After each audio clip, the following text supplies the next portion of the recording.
Jeudi 17 avril 2025. Ne regardez pas à demain si vous oubliez aujourd'hui. Jérémie Sordril. Nous avons tous un rêve. Votre rêve est peut-être celui de voir le Seigneur face à face, celui de voir des paralytiques guéris, d'avoir des enfants heureux, celui de voyager partout dans le monde, découvrir des îles paradisiaques, visiter Venise, la muraille de Chine, les chutes du Niagara ou encore d'entrer à la Maison Blanche. Nous avons tous un appel, des choses que Dieu a mises dans notre cœur. Cependant, nous ne pouvons pas regarder toujours à plus tard si c'est pour oublier notre aujourd'hui. Beaucoup de gens pensent que leur rêve ou leur appel se réalisera tout seul, que c'est Dieu qui les amènera dans l'accomplissement des prophéties qu'ils ont reçues. Mais c'est une erreur. Cela ne viendra pas seul et nous avons une grande part à jouer. La grande majorité des prophéties sont conditionnelles. Nous avons quelque chose à faire. Si on vous a prophétisé que vous allez devenir un gagneur de beaucoup d'âmes, ce n'est pas en restant assis à regarder la télévision que cela arrivera. Plusieurs regardent à leur appel et même certains travaillent dur pour cela, mais ils en oublient le présent. Ils vivent toujours vers le futur et ainsi passent à côté de bien des occasions d'être une bénédiction et de se préparer vraiment à ce que Dieu les appelle à faire. Le prophète Jérémie a reçu un puissant appel de la part de Dieu. Dieu lui dira dans Jérémie 1er, verset 5, « Avant que je t'eusse formé dans le ventre de ta mère, je te connaissais. Et avant que tu fusses sorti de son sein, je t'avais consacré, je t'avais établi prophète des nations. » Jérémie 1er, verset 10, « Regarde, je t'établis aujourd'hui sur les nations et sur les royaumes, pour que tu arraches et que tu abattes, pour que tu ruines et que tu détruises, pour que tu bâtisses et que tu plantes. » C'est vraiment un puissant appel. Puis Dieu va demander à Jérémie ce qu'il voit. Jérémie 1er, verset 11. La parole de l'Éternel me fut adressée en ces mots. « Que vois-tu, Jérémie ?» Je répondis, « Je vois une branche d'amandier. » Jérémie aurait pu se dire « Quoi? Mais Dieu m'a appelé à de plus grandes choses que cela. Je ne veux pas regarder à cette petite vision car Dieu m'a appelé à plus.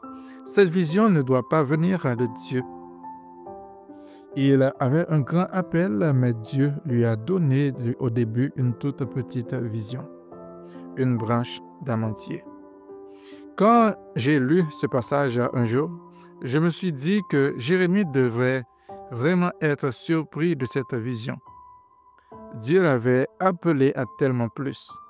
Cette vision n'était pas extraordinaire, mais c'était pourtant exactement le plan de Dieu pour sa vie. Si Jérémie avait méprisé son aujourd'hui à cause de son demain, il n'aurait jamais pu voir le demain. Néhémie, quant à lui, a levé une armée de gens pour reconstruire les murailles de Jérusalem.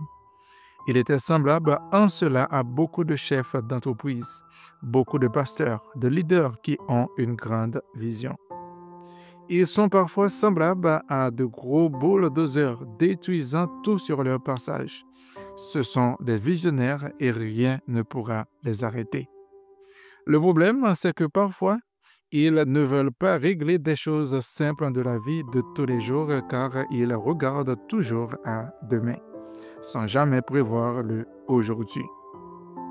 Parfois aussi, malheureusement, ils construisent leur vision en oubliant les choses importantes comme la famille et alors qu'ils s'apprêtent à donner les derniers ordres pour poser le clocher de leur vision, les fondations mal posées de leur mariage s'écroulent, fracassant au passage leur vision. Néhémie a fait face à des détracteurs, des moqueurs, des ennemis qui voulaient faire échouer la construction de la muraille de Jérusalem. Au début du chapitre 4 de Néhémie, Néhémie prit connaissance des plans de l'ennemi et alors qu'il construisait la vision pour demain, il décida de faire quelque chose aujourd'hui. Néhémie 4, verset 9. Nous priâmes notre Dieu et nous établîmes une garde jour et nuit pour nous défendre contre leurs attaques. Une fois que cela effectué, les ennemis la prirent et leur entreprise fut anéantie. Néhémie 4, verset 16. Depuis ce jour, la moitié de mes serviteurs travaillaient et l'autre moitié était armée de lances, de boucliers, d'arcs et de cuirasses. Les chefs étaient derrière toute la maison de Juda. Depuis ce jour, Néhémie mit les choses en place pour que sa vision puisse s'effectuer. Il aurait pu, à cause de sa grande vision, prendre à la légère ce qui se passait aujourd'hui et la construction aurait été anéantie. Samson, lui, avait un grand appel, mais à cause de son mauvais caractère, il échoua lamentablement. Quelle que soit la vision que Dieu vous a donnée, quel que soit votre appel, construisez les fondations avant de vouloir édifier les murs et de décorer la maison. Construisez le caractère de Christ en vous. Tout ce que votre main trouve à faire aujourd'hui, faites-le. Attachez-vous aux choses importantes et non pas forcément à celles qui sont urgentes. Si votre appel est de devenir un serviteur de Dieu, ce que nous sommes tous appelés à être d'une façon ou d'une autre, votre appel est donc d'aimer les gens. N'oubliez pas d'aimer les gens aujourd'hui avant de vouloir aimer les foules demain. Dieu voit notre cœur et si nous n'arrivons pas à commencer au début parce que nous désirons la fin, notre fin ne sera certainement pas ce que nous avions prévu. Jésus a dit aux disciples, Acte 1er, verset 8, « Mais vous recevrez une puissance, le Saint-Esprit survenant sur vous, et vous serez mes témoins à Jérusalem, dans toute la Judée, de la Samarie et jusqu'aux extrémités de la terre. » Il fallait d'abord commencer à Jérusalem avant de vouloir aller aux extrémités de la terre. Si Pierre avait dit « Non, je ne serai pas un témoin avant que Dieu ne m'envoie aux extrémités de la terre », il aurait raté l'appel de Dieu pour lui.